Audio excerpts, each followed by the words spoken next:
Welcome to the Top Business Leaders Show, powered by Rise 25 Media. We feature top founders, executives, and business leaders from all over the world.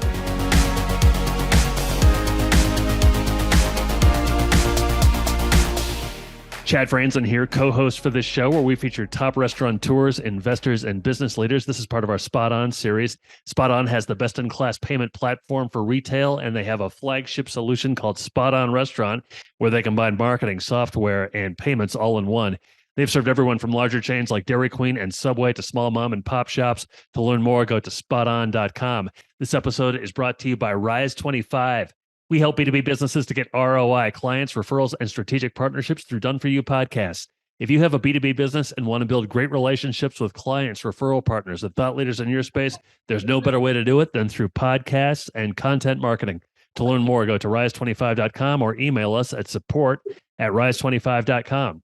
Josh Molina is a first-generation Colombian-American entrepreneur based in Las Vegas. He opened his first brunch restaurant, Makers and Finders, at the ripe age of 25, and now with 5 locations and counting, the burgeoning entrepreneur is ready to take his company to the next level. Josh, thanks so much for joining me today. How are you? I'm great, and I'm happy to be here, Chad. I appreciate getting on with me this morning, and I look forward to talking about my story. Yeah, it's great to talk to you. Hey, so as we start off here, tell me about Makers and Finders and maybe what a customer might expect when going there. Yeah, Makers and Finders is a full-service coffee shop cafe. We serve brunch. We're a breakfast and brunch restaurant, right?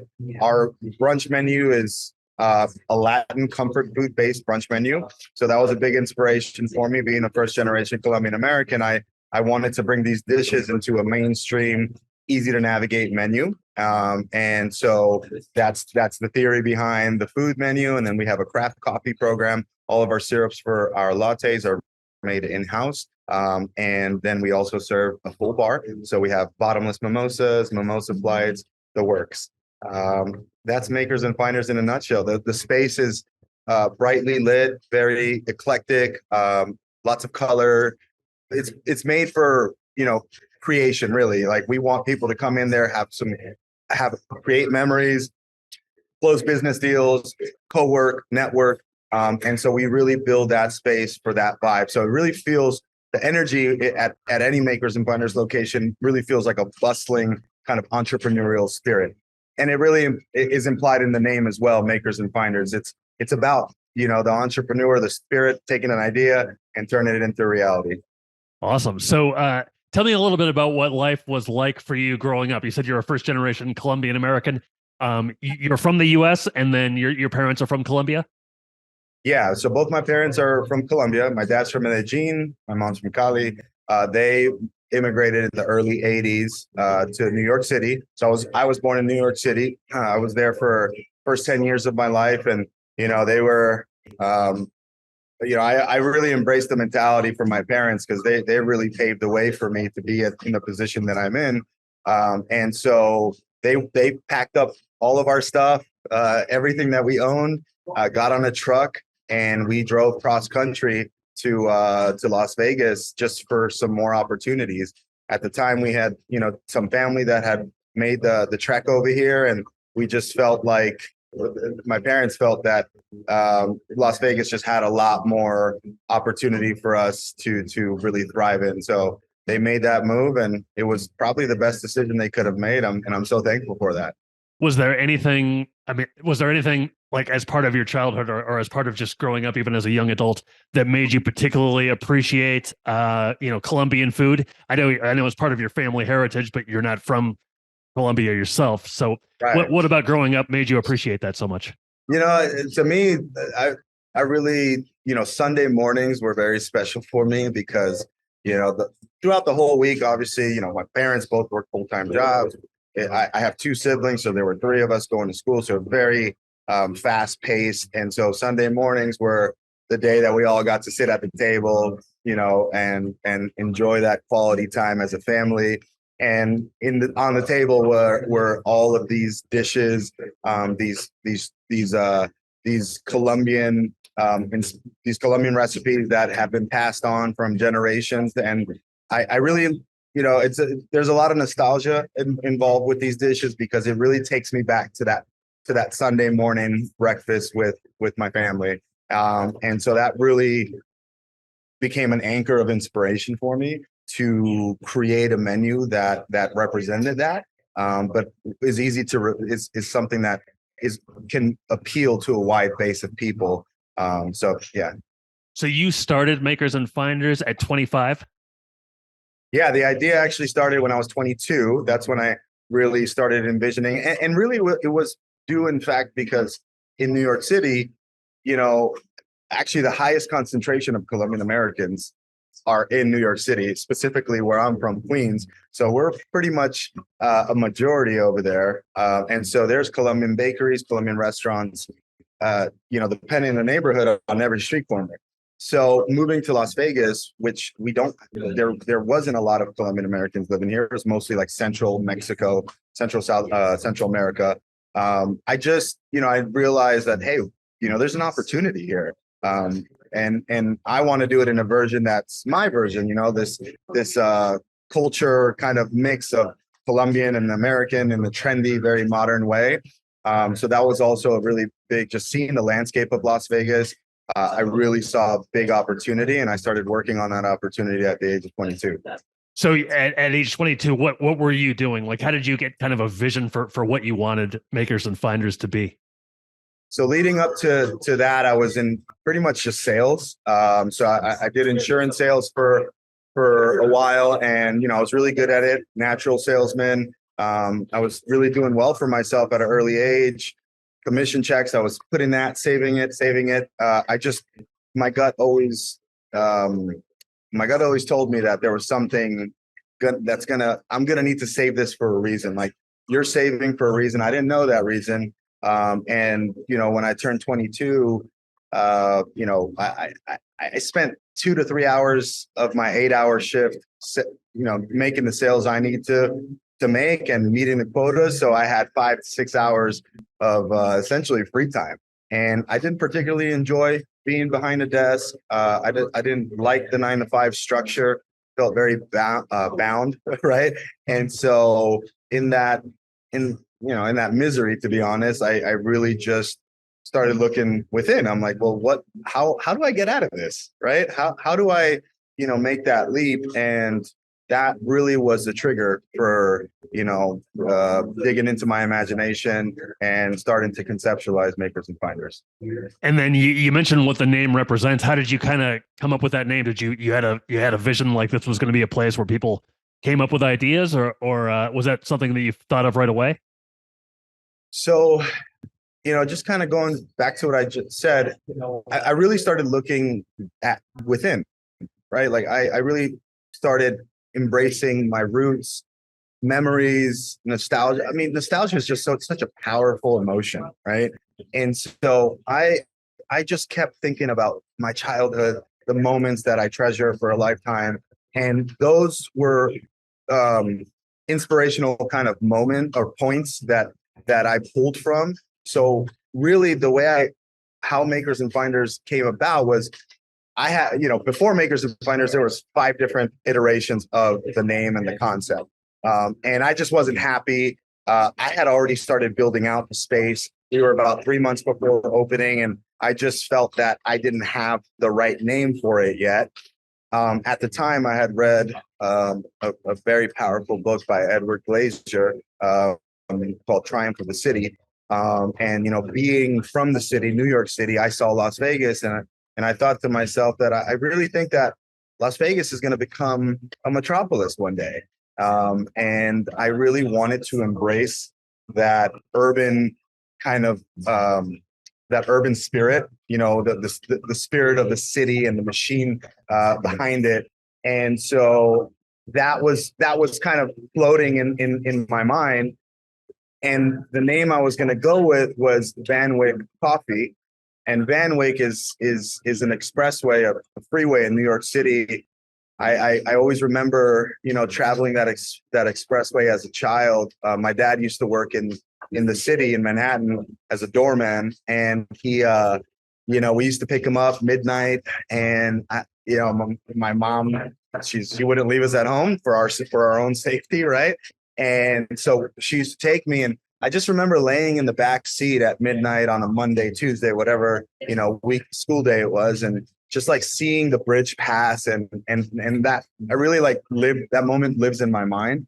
And so I'm like, well, I love, the Van Wyck Expressway was a big inspiration for me. I'm going to name it that, but I wasn't happy with that name. So, but I was going to commit to it. Before I committed to it, I'm like, well, I probably should know a little bit about who this Van Wyck guy is. And, in that investigation, I found not the Van Wyck that it was named after, but another Van Wyck. His name was Van Wyck Brooks, and he was a mid-century economist, idealist, very post-war, like very driven by that American dream, that American spirit, and it just spoke to me. And when I read it, and I just became super inspired, and I said, this has to be the name. I didn't want to give it away at the door. I wanted something nondescript, but with some power to it. And after I found Van Wyck Brooks and the Makers and Finders series, which is actually it's a 4-part series written in the mid 1950s. I just gravitated to it and said this was it. Nice, awesome, great story. Hey, so you're selling insurance at 22. You're trying to think of a way out. You have this vision. You have this idea. Tell me about the first location and kind of building it from the ground up. Then. Yeah, just I'm glad I did it at that age, because I was just very blindly just plowing forward. I didn't really necessarily know what I was doing. I did start working in restaurants part-time at the age of 21 while I was still selling insurance, trying to learn that and learn that so I can be hands-on when I opened Makers and Finders. And oh shoot, I lost my train of thought. Sorry about that. Can you repeat the question? Sorry. Yeah, sure. Just tell me about kind of like the opening process of Makers and Finders. Oh, sorry. Yeah. So I saw the arts. So the first location is located in the Arts District, right? At the time, 2013, 2014. I was looking, I wanted to be downtown, right? But traditionally downtown Las Vegas was known at the time as Fremont Street and Old Vegas, right? The Arts District was a pocket, a mile and a half down the street from downtown, where there was a lot of, mechanic shops, thrift shops, art galleries, but it had kind of, it's one of the oldest neighborhoods in Las Vegas. It's actually the first recorded map from 1904. The Arts District was on it, right? Main Street, which is where we're located. So very historic neighborhood, but it was aged at the time. And because of how aged it was, I was able to find a really good deal on a lease for the space. And so I was very driven by that, but I also saw the Arts District as like the next neighborhood of Las Vegas. And I really thought it was going to thrive one day, especially because the city was also behind it. They had plans at the time to, redevelop the streets, make it into one-ways, add greenery, shrubs, trees, and make it more walkable. And so I thought, well, when that happens, there has to be a cafe everyone, can congregate at. And so I landed on the Arts District, and I was able to raise just enough money to kind of get enough to make the purchases that I needed to purchase and do everything that I need to do. I mean, we started with very humble beginnings. I didn't even have a walk-in cooler. I had 9 fridges that was the entire refrigeration for the restaurant. So very humble start, and learned a lot, made a lot of mistakes. But after a 6-month construction process, we were finally able to open our doors. Then it was a really it was an incredible experience that I learned a lot from. Yeah, I'm sure. So you opened your doors. What were the early days there like then? Kind of getting going. Yeah, so the Arts District is really close to the city hall, the courthouse. So there's a lot of professionals that worked in the area. Not a ton of residential, but we had early support from the the people that worked in the district or nearby it. The early days, we were bare bones, right? We've added so many pieces of equipment, decor, but the early days were, were great. We're a great experience because we were well received. We were the first coffee shop in that neighborhood, and so we drew a lot of people in, and we learned a lot at the time, and we kept going and we kept growing. As we grew, we kept evolving and reinvesting into the location until we felt that we had everything we needed. So you didn't have to do much to tell everybody about yourself. You were kind of in just a location where people were waiting for a coffee shop. Yeah, I mean, we did a lot of marketing. I think we did a lot of like grassroots urban style marketing. So we did I forget what that's called now, but we did a wall on the plywood covering the storefront. We did a wall of like really unique kind of like LA, New York style marketing. Very, very grassroots. I think we just came with a very unique and different angle that hadn't been seen in the city before. And so that really added to our early success. Was we just looked, sounded, and felt different. Was the coffee the primary draw then initially, or is it still? Yeah, it isn't anymore, but it was at the time, because we identified as a coffee shop at first, but that was purely strategy, because there were hundreds of restaurants in Las Vegas, and there was probably like less than 24 coffee shops in the entire city. So we thought we'd have a much better time competing in that space. And really when they came in is when, you realized that it's a restaurant, right? A breakfast and brunch restaurant. There was a lot of educating because it was, it could be confusing for some guests, but ultimately it was received and people love it and they've embraced it. Did people start ordering, the specific Latin American items right away, or was there a little integration period? So initially, when we designed the first iteration of our menu, we were confident about the Latin American food, but we also needed a safety net. So 50% of the menu was Latin American based, and the other 50% was just cafe food. So like sandwiches, salads, wraps, and so on and so forth. Almost immediately, we realized that the Latin American food was the favorite. So slowly but surely over time, every new iteration of the menu, the concentration of Latin American food grew, and now it's 95% of the menu. Who came up with the recipes or whatever? I mean, I'm sure you grew up with those, eating that food, but did you come up with all the food concepts? So the menu concept, was definitely I came up with the menu concept and how it's laid out and what what the dishes were. We had a chef partner and early on in that location. So he used to come over my condo at the time, and he made the dishes and he commercialized the process, right? So that we could make it in high volume and quickly, right? So through his help, we created spec sheets for all of our recipes, but it was very much inspired by, the recipes that I grew up loving. We just, had to make some tweaks to commercialize them. So how long had you been operating before you thought like we can grow? Even before we opened,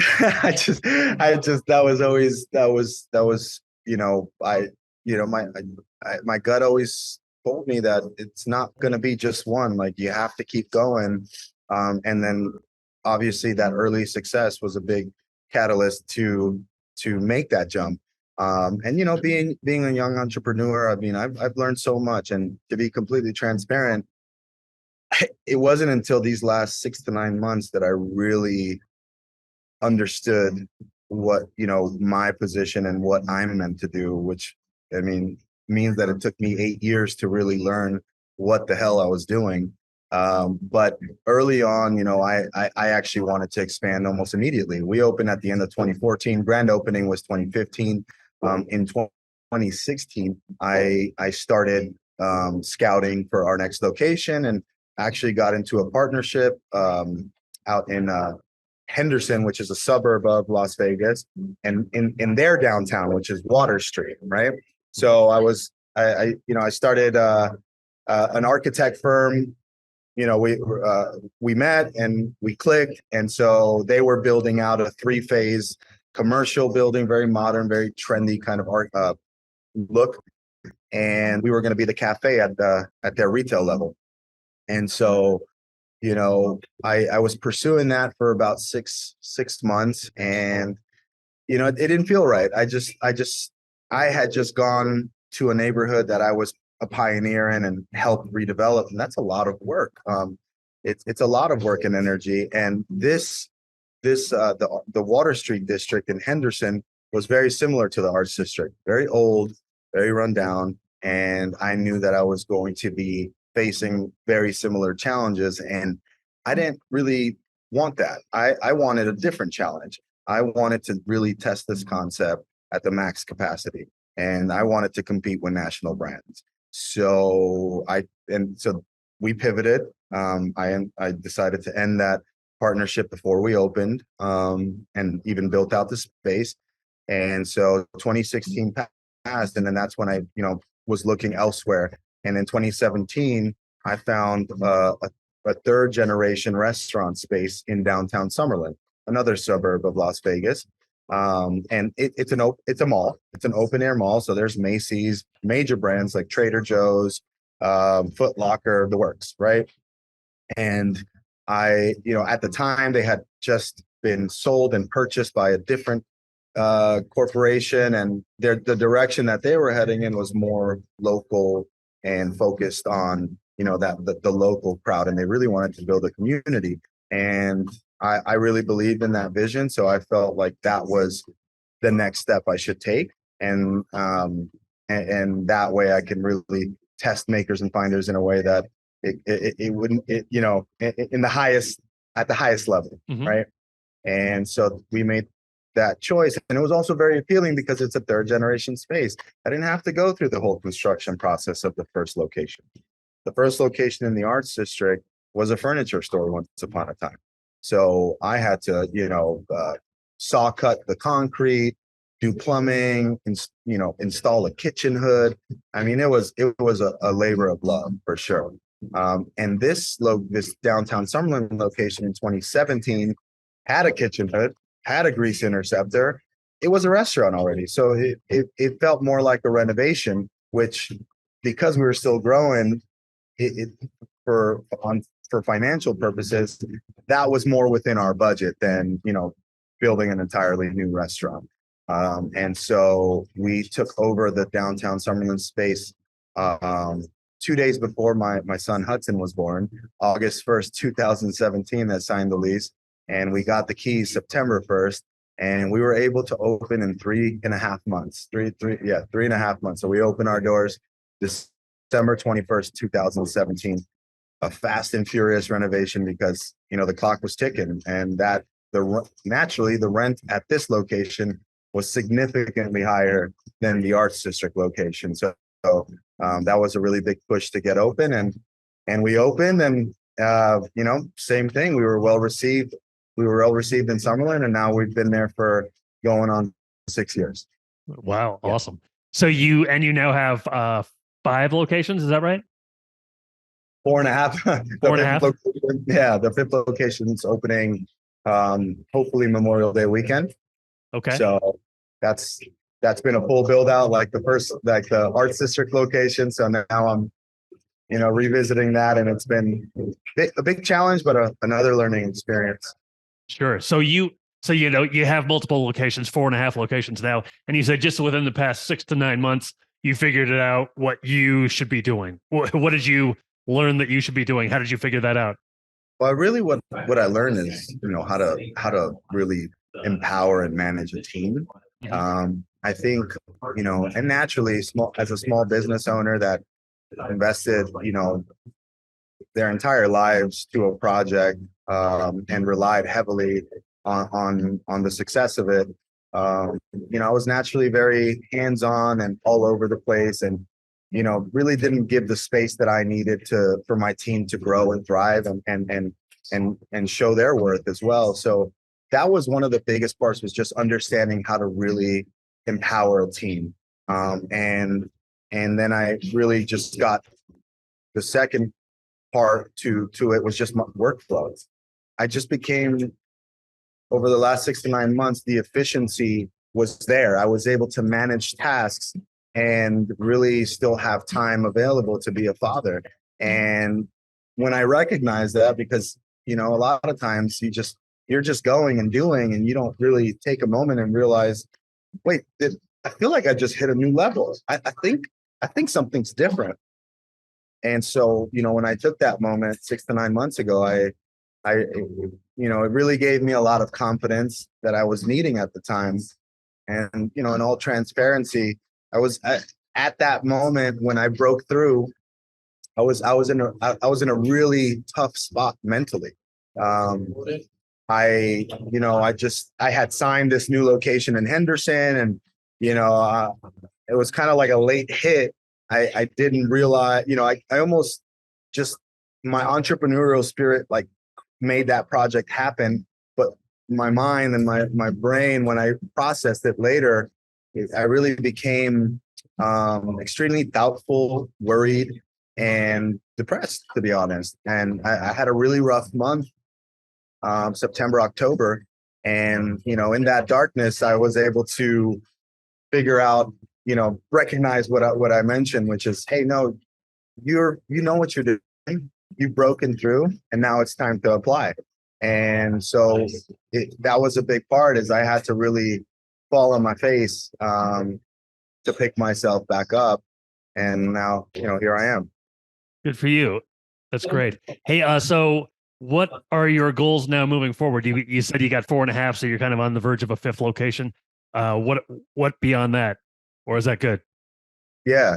So, we want to continue growing aggressively. We're still, putting the pieces of this new foundation together, this new management workflow. We acquired some offices as well, to really have a place for us to work. And we've grown the administrative side, actually through the help of my mother. So my mom, Martha, she's my partner, my business partner. She's a big contributing factor to our continued success. And so just having a team, especially in restaurants, it's usually focused on the front of the house, like the hospitality and serving the guests. But having that dynamic of an extremely powerful back end that runs all of our books, that really handles the nitty gritty, has really empowered us to keep growing. So we feel like we're in a good spot, and we have plans to hopefully open or at least acquire another location by the end of this year in the Blue Diamond area, which is another area of Las Vegas. And the ultimate goal is in 2024 to expand beyond Las Vegas. Okay, awesome. Hey, I have one more question for you, but first, let me know how people can find out more about everything you've got going on with Makers and Finders. Sorry? I have one more question for you, but first, let me know how people can find out more about everything you have going on with Makers and Finders. Yeah, absolutely. So you can find us on our website. Makers and Finders is makerslv.com. We have 4 locations in Las Vegas, with a 5th one coming on Memorial Day weekend. We're also all of our platforms, Instagram, Facebook, TikTok. You'll find us at Makers LV. We're open at 7 days a week. Hours vary by location, but be sure to check us out. We'd love to see you and meet you. Last question for you. So, as a Colombian-American, when you go to Makers and Finders as a customer, what's kind of your go-to item or go-to items? Yeah. So there's 2 items that are my go-tos. The Cuban cortado, right? Which is this, it's a short latte, a double espresso, steamed milk, and a little bit of condensed milk. So a little hint of sweetness. I tasted this in Miami at Cortadito in Miami, 2012. And I've been hooked since. And so that's my beverage option. And then for food, if I'm feeling really hungry, la bandeja paisa. La bandeja paisa is the national dish of Colombia. It's a smorgasbord of protein and deliciousness.